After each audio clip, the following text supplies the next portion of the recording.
Okay, so Pokemon Legends Arceus is probably one of the best mainline Pokemon games in a good while. And honestly, I am living for it. There was a lot riding on this game, and I am so glad that it has delivered. So to sort of maybe set the stage a little bit, in 2017, Breath of the Wild had redefined the Zelda franchise, and sort of being a launch title set the stage for what was going to be on the Switch. That was quickly followed up by Super Mario Odyssey in the fall, which similarly reinvented the Mario franchise and took it in a new direction. And those two franchises weren't the only ones doing that either. 2019's Fire Emblem Three Houses reinvented its formula and brought it in a direction that the series had not seen before. In addition to this trend of Nintendo reinventing all of their major franchises, open world games were also in too on the Switch. Both Skyrim and The Witcher 3, arguably the two most popular and well-known open-world games, saw ports on the Switch, and games like Xenoblade Chronicles 2 were also fairly popular games that had an open-world design philosophy. All of this together created an expectation and a desire for an open-world Pokemon game on the Switch, and then that didn't really happen. Pokemon Let's Go was designed mostly to just bridge the gap between Go and the main series, but didn't take that many risks. Sword and Shield played it incredibly safe despite having the wild area, and was also very controversial for other reasons. And then that was followed up by Brilliant Diamond and Shining Pearl, which decided to play it even more safe, pretty much copying the original Diamond and Pearl beat for beat. And so, after the string of controversy that has pervaded the franchise on Nintendo's latest platform, this game, in deciding to take risks, has seemingly given Game Freak the break that they needed. So to start things off, let's talk a little bit about the Pokemon selection, shall we? Because, you know, it's a Pokemon game. That's probably one of the most important things. So keeping with series tradition on the Switch, this game does not contain all of the Pokemon. In fact, this game has the second fewest number of Pokemon of any game on the Switch, having only 242 available Pokemon, placing it just ahead of Let's Go, but behind the base release of Sword and Shield. However, of the few Pokemon they did choose to include, there's a lot of overlap with the Sinnoh games, which makes sense given the setting, but also creates a problem because Sinnoh is one, very infamous for its lack of variety in Pokemon selection, and Brilliant Diamond and Shining Pearl just came out a few months ago. So a lot of us have probably used a fair number of the available Pokemon in this game on our teams for like the 20th time, because, let's be fair, half of your Sinnoh team is always the same. Like, tell me I'm wrong. To put this into perspective, if you take the expanded Pokedex that was featured in Platinum and add in all of the other Sinnoh legendaries that weren't included, we find that 195 of the total number of Pokemon in this game are shared with the Generation 4 games, which equates to about 80% of the total available Pokemon. To contrast that, only 22 or about 10% of the 210 Platinum Pokedex is missing from this game. To further compound this problem, some of the Hisuian form Pokemon that were featured in this game aren't available until fairly late into the game. For example, Hisuian Braviary and Hisuian Zorua don't appear until the 5th and final area of the game, not giving the player that much time to really take advantage of them. However, of all of the new forms and evolutions that were added into this game, I do find a fair number of them fairly interesting, and I'm very intrigued to see how they play into the series going forward. And yeah, there's also a few Eldritch Abominations that I can't really talk about because they're all major spoilers, but trust me, they are hideous. Those of you who've beaten the game already know which ones I'm talking about, and you know I'm right. So to pivot off of just the available roster of Pokemon, let's talk about how their stats have changed in this game, because there's a fair amount that has changed here. The first thing I want to point out is that this game is proof that the EXP share wasn't really the problem with the series. The balance was, because this game has incredibly good level scaling. As opposed to previous games where I was significantly over-leveled for most of my adventure, in this game, I was actually under-leveled going into the final areas of the game. Now, obviously, this game being open world does allow you to become over-leveled if you keep doing stuff that isn't the main story, but if you just stick to the beaten path and play through the main story fairly normally, you'll probably be fine. So moving back into the new stat system, we find that IVs, abilities, EVs, and held items are all gone. So, like, they're in the data, but they don't affect anything in this game, and they seem to really only exist for Pokemon Home compatibility. Instead, a Pokemon's stats seem to be affected only by their base stats, their nature, and the new effort levels mechanic. This mechanic seems to be somewhat similar to the Eevees mechanic from Let's Go, or the way that Eevees used to be handled prior to Generation 3. Like those two systems, unlike the current Eevee system, you are not capped with the total number that you can have, and you can hypothetically maximize all stats. But you don't gain effort levels through battle.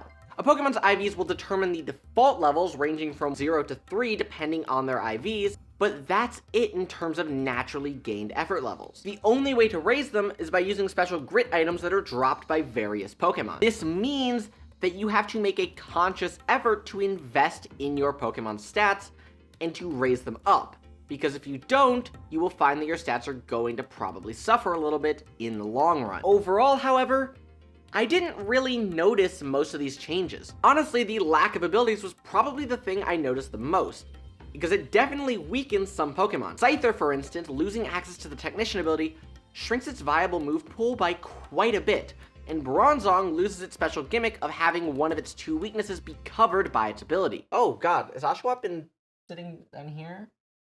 Oh. Sorry, buddy. Didn't realize you were lying. It's all good now. It's all good.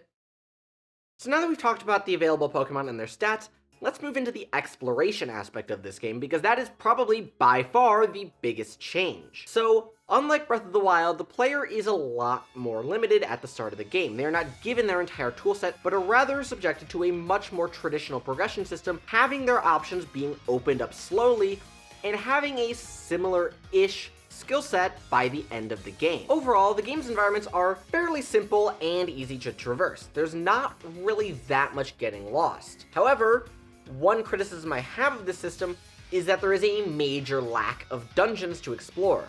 Places like Turnback Cave, Stark Mountain, etc. have been reduced to just a single room with a legendary Pokemon in them, and the only real dungeons I could find while playing the game were Wayward Cave and Snowpoint Temple. But beyond that, there's not that much in terms of traditional dungeons, which, funnily enough, is a criticism shared towards The Legend of Zelda Breath of the Wild. Damn, they really did just say, let's take Breath of the Wild, but make it Pokemon. Honestly, I'm surprised they didn't make your Pokemon break and you have to continually catch new ones. The main problem with the lack of dungeons in these games is the fact that having an open world like this needs something to contrast it, and linear dungeon-like environments help with that a lot. In terms of getting to any specific location that you need to, the game makes it fairly easy to figure out where you're going by having markers placed on the map where you need to go, just like pretty much every other open world or JRPG on the market right now. That being said, it's fairly easy to get distracted in this game. So the main activity that you're going to get distracted by all the time is catching Pokemon. So this game is designed almost entirely around catching Pokemon. Due to changes to the Pokédex, you have to do more than just catch a Pokemon to register it. You need to capture a certain number, fight a certain number, see them use certain moves, and so forth. So, you're going to be spending more time doing those activities than you would in a traditional Pokemon game. And this will become more important as you go through, because the game literally blocks progression by Pokédex rank. Early on, it's fairly easy to get the requisite Pokédex ranks just by playing the game normally. But as the game progresses, it becomes harder and harder to do so. So you're going to have to grind a little bit to get to the next area. So since capturing Pokemon is kind of the mainstay of this game, how are those capture mechanics? So there are three main types of captures. There are static Pokemon that don't react to you at all, like Bidoof. There are Pokemon that will flee from you, like Starly, which totally don't create problems with another mainstay mechanic in the franchise.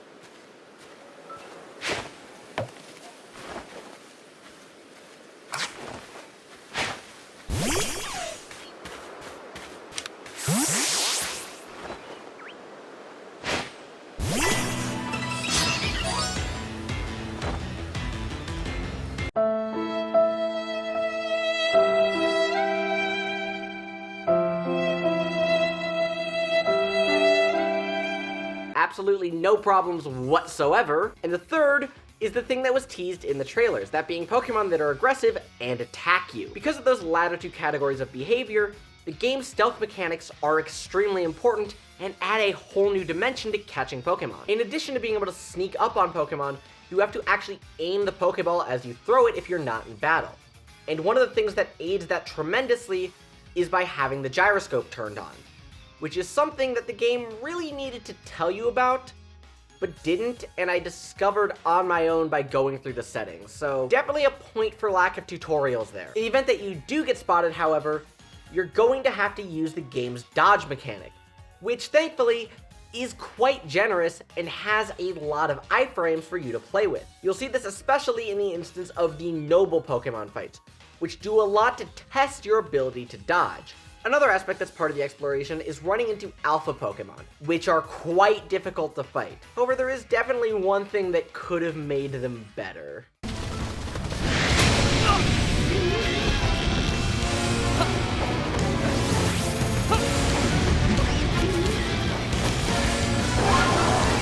Some of the game's rarer Pokemon are contained in the game's space-time distortions, which are a fairly cool way to obtain certain Pokemon and items that don't make that much sense for the setting. Remember all those people who said that there was no way that a Pokemon like Porygon would show up in this game? Well, guess what?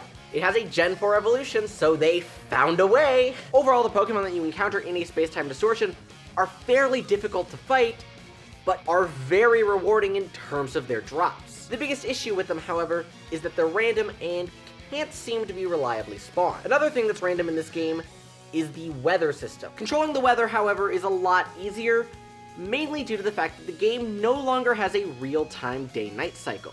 So you can just rest over and over again until you get the weather that you want. Overall, I find this change to the clock to be in the game's benefit, as you no longer have to plan your life around playing this game, and can just play it at your own pace and not have to worry about timed events. Obviously though, exploration is only one half of the equation when it comes to JRPGs. So let's talk about the combat in this game, shall we? So the combat in this game is extremely hard, if that wasn't already obvious from what I was talking about with the alpha Pokemon and the space-time distortions. There are changes to this game that make strategy even more important than it was in some of the harder fights in Brilliant Diamond and Shining Pearl. The biggest change to the combat system is that moves are used immediately after they're selected, so things like priority are gone from this game. So you have to make accommodations to that. The main one to that is switching.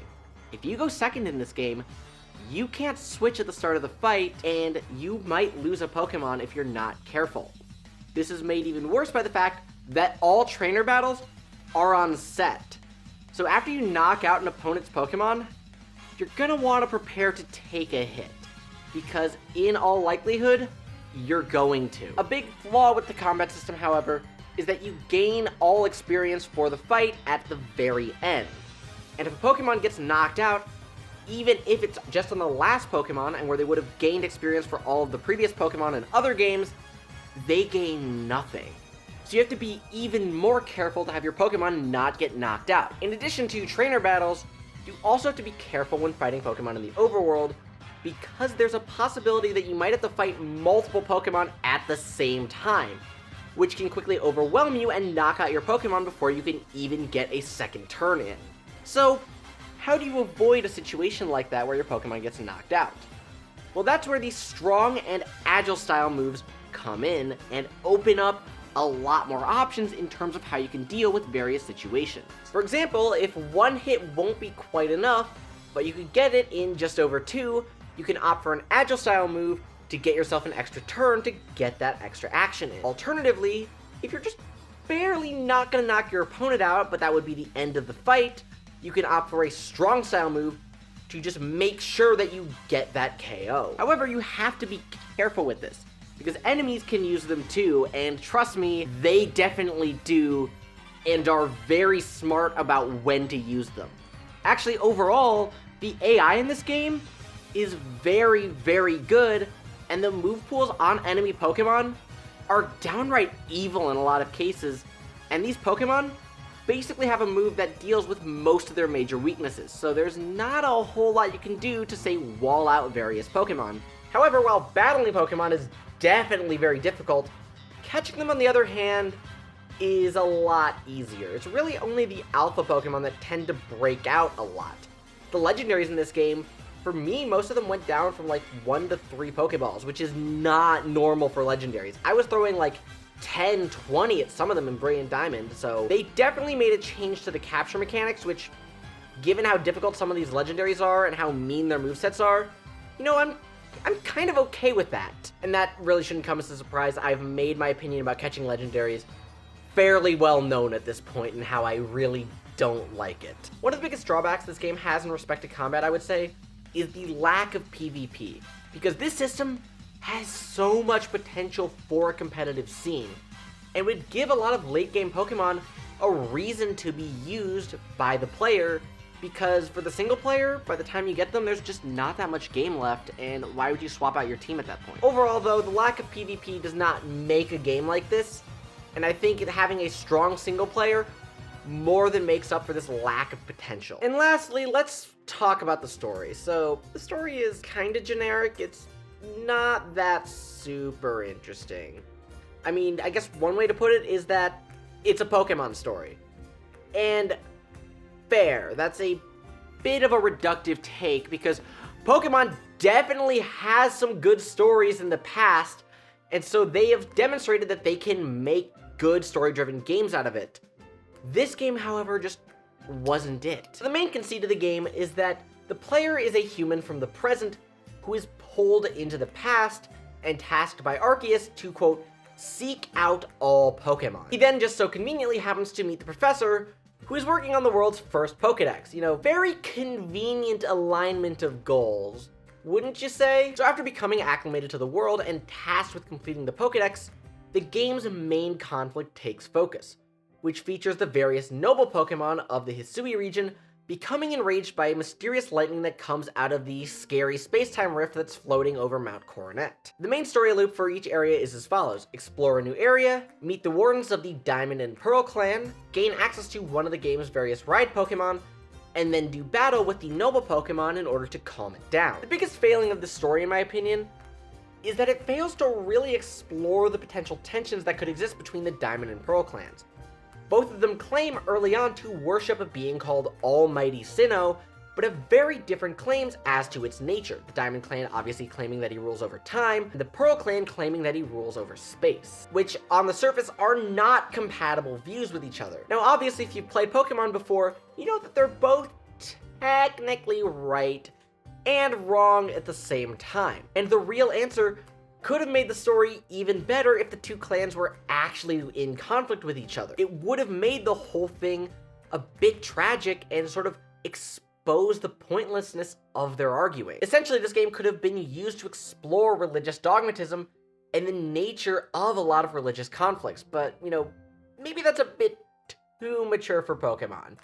That might be a bit too ambitious. We'll draw the line at a criminal syndicate trying to blow up the world. So instead, we get these two making passive-aggressive remarks towards each other, but otherwise working together in helping the player achieve their goals. That being said, the failings with the main questline are slightly made up by the post-game quest, which had a pretty cool twist villain, but it's just nearly not enough to save this story. However, where the story fails, the side quests do a fair amount to help build up the world, and honestly, that's the interesting part of this game anyways. The feudal Japan aesthetic actually provides a good change of appearance for the series, and helps to contrast the way Sinnoh looks in the modern day. And while seeing everyone's ancestors is cool and all, it kinda shrinks the world a bit. There are too many characters with ancestors from other regions, and characters with ancestors from Kanto, Johto, or Hoenn definitely make sense, but there's also characters like Leanne who are very clearly related to Clay from the Unova region. You know, the region whose whole thing when it was revealed was that it was super far away from the other regions that existed at the time. However, that gripe aside, it is still pretty cool to see nods to all these iconic characters. And also, Ingo? That's the character they chose to have oh wait, that's not an ancestor, that's just actually him. Okay, I don't know why we needed this character of all of them, but he's here. Overall, despite their fairly one-dimensional nature for most of them, I would say that the characters are extremely fun to have around. So overall, what are my thoughts on this game? I would argue that it is a very solid and fun experience.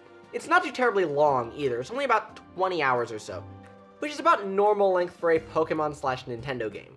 And sure, by some JRPG and open world standards, it's short, but it's also definitely one of those beating the game is only the beginning type experiences, as you still have to complete the Pokedex even after you see the credits roll. And there's also a post-game quest, and I still technically haven't met Arceus because that is gated behind completing the Pokedex. So overall, despite a shorter main story, there is a fair amount of content for you to chew on. Plus there's good music, at least when there is some. They borrowed that from Breath of the Wild too, it seems. Ultimately, this game did what it needed to do, and I am very excited to see where the series goes from here. This change to the formula is definitely a win for Game Freak, and I really hope they continue to use and refine the system, and, maybe allow us to use the combat system in multiplayer next time, because that seems like that would be really fun.